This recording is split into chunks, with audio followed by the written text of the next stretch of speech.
Les Marseillais, souvent, ils achètent un pastis de Marseille, ils croient qu'il est fabriqué à Marseille. Et pas du tout.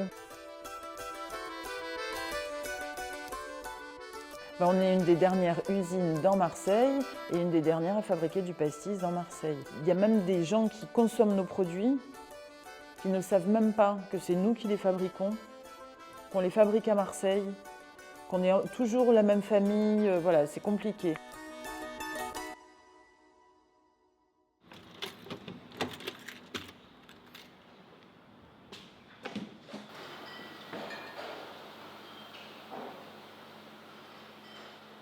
À l'époque de mes parents et de mes grands-parents, l'apéritif anisé, c'était vraiment la boisson du peuple. Et la boisson du peuple, mais sans être péjoratif, quoi. Tout le monde buvait des apéritifs anisés, alors chacun avait sa marque ou son style d'anisé de prédilection, mais c'était vraiment la boisson du peuple. Je ne sais pas si vous avez remarqué, mais les anisés, c'est vraiment une spécialité du bassin méditerranéen. Il n'y en a pas ailleurs. Dans l'anisette, dans le cristal anis, c'est que de l'anis. On utilise de la badiane ou de l'anis étoilé. La badiane, ça pousse en Asie essentiellement, au nord du Vietnam particulièrement. À l'époque où le commerce ne se faisait que par voie maritime, il y a les bateaux qui arrivaient d'Asie en Méditerranée, et puis un jour il y a un bateau qui a dû arriver avec de la badiane et puis un autre avec de la réglisse. Et ici on s'est demandé tiens qu'est-ce qu'on va en faire, et on a eu l'idée de distiller la badiane parce qu'ici on distille tout. Et c'est comme ça qu'on a inventé les apéritifs anisés. Donc dans l'anisette il n'y a que de la badiane, et dans le pastis il y a au minimum de l'anis et de la réglisse. Pour pouvoir marquer pastis sur une étiquette, il faut qu'il y ait anis et réglisse. Et après il y a le pastis de Marseille. Pastis de Marseille, ce n'est pas une appellation géographique, hein, c'est un procédé de fabrication. Il faut que le pastis fasse 45 degrés pile poil, pas plus, pas moins.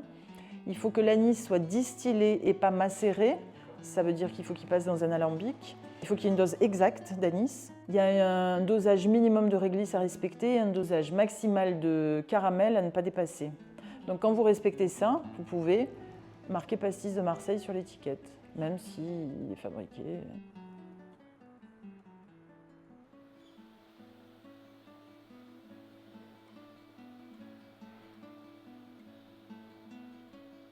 Nous, notre famille, elle vient d'un petit village à côté d'Alicante, sur la côte méditerranéenne espagnole. Donc mon arrière-grand-père est parti tout seul depuis le port d'Alicante pour rejoindre un cousin installé à Alger. Il avait 12 ans à l'époque, hein, d'après ce qu'on raconte, mais apparemment c'était vrai. Donc il est parti tout seul, puisqu'à l'époque, fin 19e, en Espagne, il y avait une grosse crise économique et tous les Espagnols partaient chercher fortune à travers le monde. Et l'Algérie était récemment colonisée en fait, et on cherchait de la main-d'œuvre et puis des gens pour peupler le pays. Enfin voilà, c'était une autre époque. Hein. Et mon arrière-grand-père donc est parti, il a retrouvé ce fameux cousin déjà installé à Alger qui avait ouvert un bar. Et il y avait toute la diaspora espagnole qui fréquentait le bar. Et donc, ils mangeaient espagnol, ils chantaient espagnol et ils voulaient aussi boire espagnol. Et mon arrière-grand-père, je ne sais pas comment, s'est débrouillé pour savoir comment on fabriquait l'anisette espagnole, qu'on appelle la paloma en Espagne, et pour trouver le procédé de fabrication, les ingrédients et les moyens d'en fabriquer. Il en a fabriqué une première bouteille et voilà, ça a été un succès fou. Et donc, il a créé officiellement la société en 1884.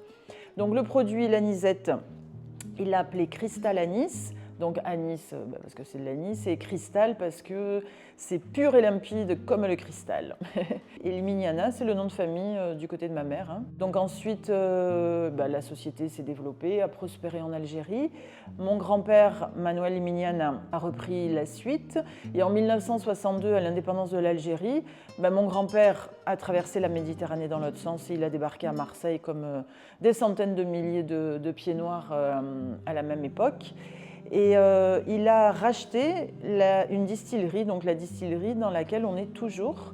Donc c'est une distillerie qui existe depuis au moins 1897, ici même, à Marseille. Et pour la petite anecdote, la société en Algérie s'appelait Cristal Limignana Distillerie de la Méditerranée, et la distillerie ici s'appelait la Distillerie de la Méditerranée. Donc il a racheté une distillerie qui portait le même nom.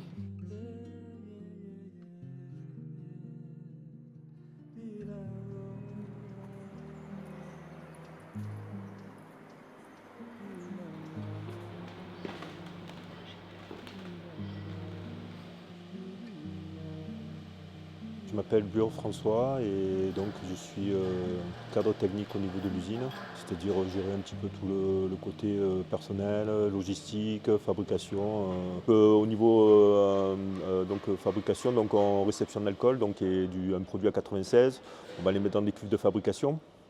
Et donc à partir de là, on va être obligé de mettre des produits comme l'anétol pour le anétol, réglisse, caramel pour le pastis. Et on injecte aussi du sucre. Ça fait une grosse partie de mélange de ces produits. Et puis bon, on est obligé quand même de faire des analyses de degrés et puis aussi de dosage unitaire. De façon générale, les salariés ils font toute leur carrière chez nous. Hein. Et notre chef de production, par exemple, François Bure, il est là depuis plus de 30 ans. On ne compte plus maintenant. En tout, on est 9. On est resté une toute petite entreprise. Donc il y a 4 personnes à la fabrication, 4 personnes à l'administratif et puis un commercial. Donc là, ici, on a un dépalettiseur, c'est-à-dire que là, on va faire rentrer les bouteilles. Donc ça nous permet de prendre les plans de bouteilles, de les amener sur la table et de les envoyer au niveau des chaînes pour faire les tirages. Donc c'est le remplissage, le capsulage, l'étiquetage.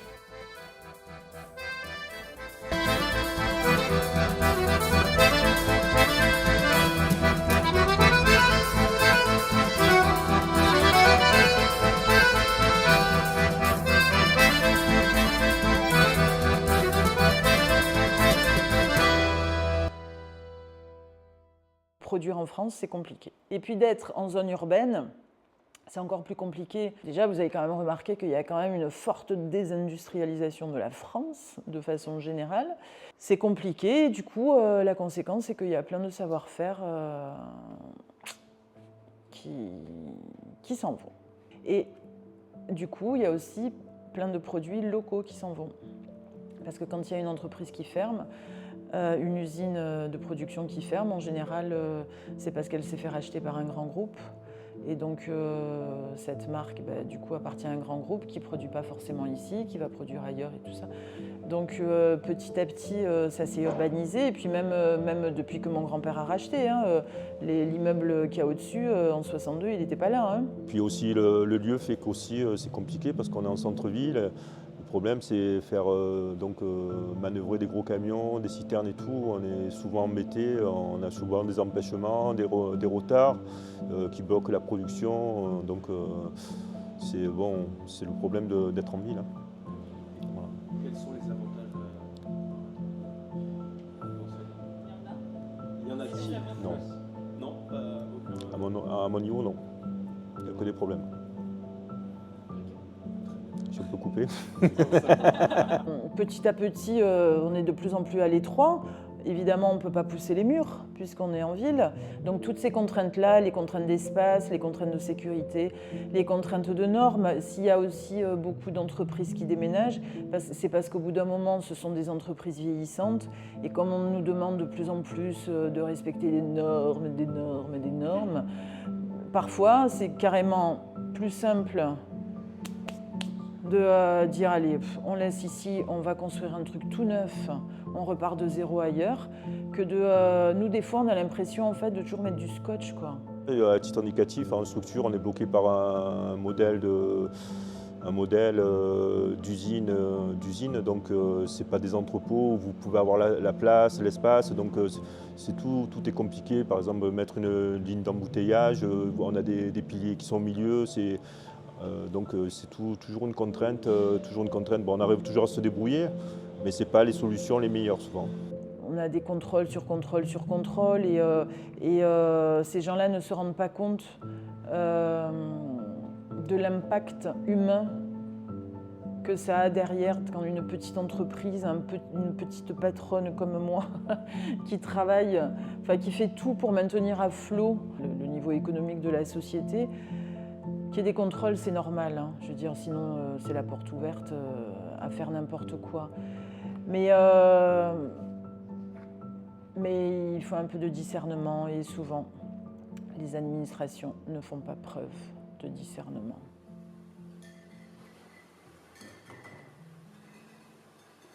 Alors nous, ça fait très longtemps qu'on fait du sans-alcool. En fait, le premier produit, on l'a créé dans les années 80. Avec le Cristal 100, qui était donc la version sans alcool du Cristal Anis. C'est une boisson qui est devenue la Madeleine de Proust des pieds noirs. Les pieds noirs, quand ils sont arrivés à Marseille, comme ils disent, ils sont arrivés une main devant, une main derrière, ils n'ont rien pu rapporter d'Algérie.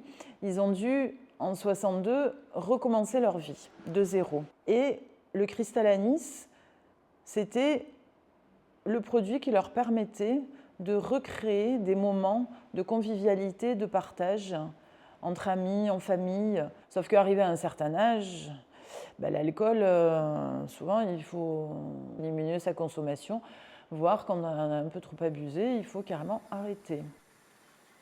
Donc le cristal 100, il a marché tout de suite et surtout, il a marché de mieux en mieux. Et en fait, on s'est rendu compte, grâce aux gens qui venaient nous en acheter ou les gens qui nous écrivaient ou quoi, que il y avait énormément de consommateurs différents du cristal 100, énormément de personnes en sevrage alcoolique, qui ça leur permettait de continuer justement le rituel de l'apéritif. C'est sans alcool, c'est sans sucre, c'est sans édulcorant, c'est sans conservateur, donc il n'y a aucune contre-indication. Donc il y a beaucoup de diabétiques qui en boivent, les femmes enceintes, les femmes qui allaitent, les gens qui ne boivent pas d'alcool, tout simplement parce qu'ils ne boivent pas d'alcool, ils n'ont pas à se justifier. À titre indicatif, moi, quand je suis arrivé ici, on tirait peut-être 3000 litres de sans-alcool par an. Et puis là, actuellement, on est à plus de 15 000 litres par mois, donc ça a totalement changé. La fréquence de tirage est beaucoup plus élevée maintenant. C'est beaucoup plus simple. Par contre, au niveau technique, on est obligé de pasteuriser le produit, donc ça nous demande quand même d'être très, très assidu au niveau des températures, de la qualité du produit, pour qu'on n'ait pas de retour du produit.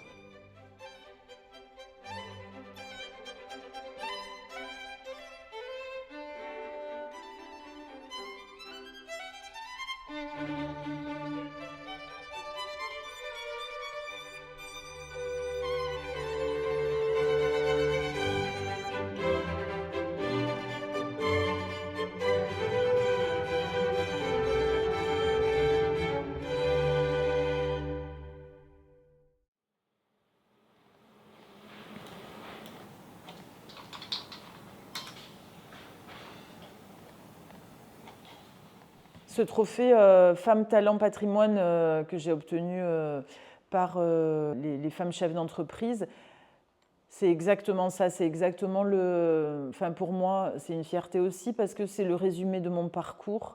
En fait, quand on reçoit un prix, ça veut dire qu'on a entendu ce que vous faisiez. Donc, je ne peux pas me permettre toujours, avec moi-même, d'arrondir les angles et d'être un peu douce parce que ça ne marche pas sinon, en fait. Sinon, on ne m'entend pas. Et oui, des fois, il faut faire un peu du bruit pour qu'on vous entende. Et quand je reçois un prix où dedans il y a Femmes, Talent et Patrimoine, je me dis waouh, j'ai pas tapé du poing pour rien quand même.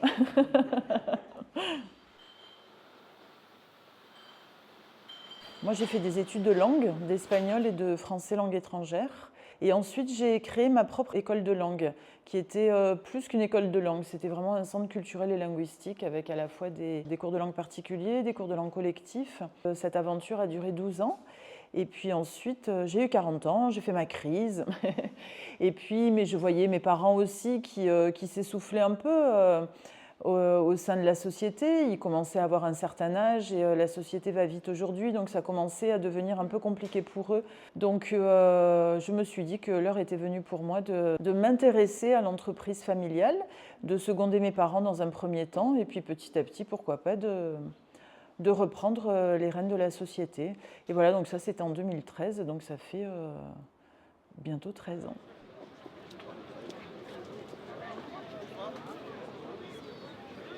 Moi, j'aime Marseille. Alors oui, je la critique beaucoup, comme beaucoup de Marseillais, parce qu'évidemment, il y a beaucoup de choses qui ne vont pas à Marseille, mais il y a énormément de choses qui vont bien et qu'on adore à Marseille. Et que surtout, il ne faut pas que ça disparaisse. Noailles, par exemple, il faut que ça garde son âme. Il ne faut pas que ça soit lissé, il ne faut pas qu'il commence à mettre des bars et des restaurants qui vont faire fuir les habitants, ceux qui sont là, enfin voilà. C'est vrai qu'on se réunit moins quand même, en France en tout cas. Vous disiez peut-être aller voir ailleurs, c'est vrai que si vous allez voir en Espagne, les bars sont très fréquentés et vous voyez autour d'une table les petits-enfants, les grands-parents. Donc peut-être qu'en France, on a perdu un peu quand même ces moments intergénérationnels. En France, on a la culture du bar. Donc la convivialité, l'échange, on sait faire. Et pourtant, il y a tous ces bars pleins de convivialité qui disparaissent au profit d'autres qui, je trouve, sont souvent beaucoup moins conviviaux. Et ça, je ne comprends pas. Et en fait, je pense qu'il y a des valeurs qui sont indispensables et qu'il faut continuer d'avoir toujours dans un coin de la tête. Et il y en a une, je pense que c'est le bon sens. Et quand on dit que le bon sens se perd, je trouve que souvent c'est vrai. Le bon sens, ça veut dire quand il y a quelque chose qui marche, continuons. C'est pas la peine d'essayer de créer autre chose à côté. Si ça marche, on continue et on voit autre chose, mais ça, on continue. Je dis ça par exemple le pastis ou l'anisette. Qu'est-ce qui a fait le succès du pastis pendant toutes ces décennies? C'est que le pastis est bon, le pastis est facile à faire, il n'y a pas beaucoup d'ingrédients dedans, donc c'est un produit avec un coût de revient, avec une bouteille, on remplit 20 ou 30 verres. Donc un produit populaire, ça veut dire un produit bon et un produit que tout le monde peut se payer. Et je crois que c'est des valeurs comme ça, de bon sens, qu'il faut faire perdurer. On a traversé les époques, c'est 140 ans, 4 générations, toujours la même famille à la tête de la société. Je pense qu'il n'y a pas beaucoup d'entreprises qui peuvent dire ça. On parle souvent par exemple du syndrome de l'imposteur et tout ça, un syndrome que je pense j'ai eu pendant longtemps. Et maintenant je me rends compte que non, en fait, faut être fier de ça, quoi. On n'a pas à rougir des entreprises modernes. Enfin, je veux dire, il faut... on est dans le jus, on est dans le... oui, c'est rustique. Et les gens, quand ils viennent ici, ils sentent les 140 ans d'histoire de la société. Voilà.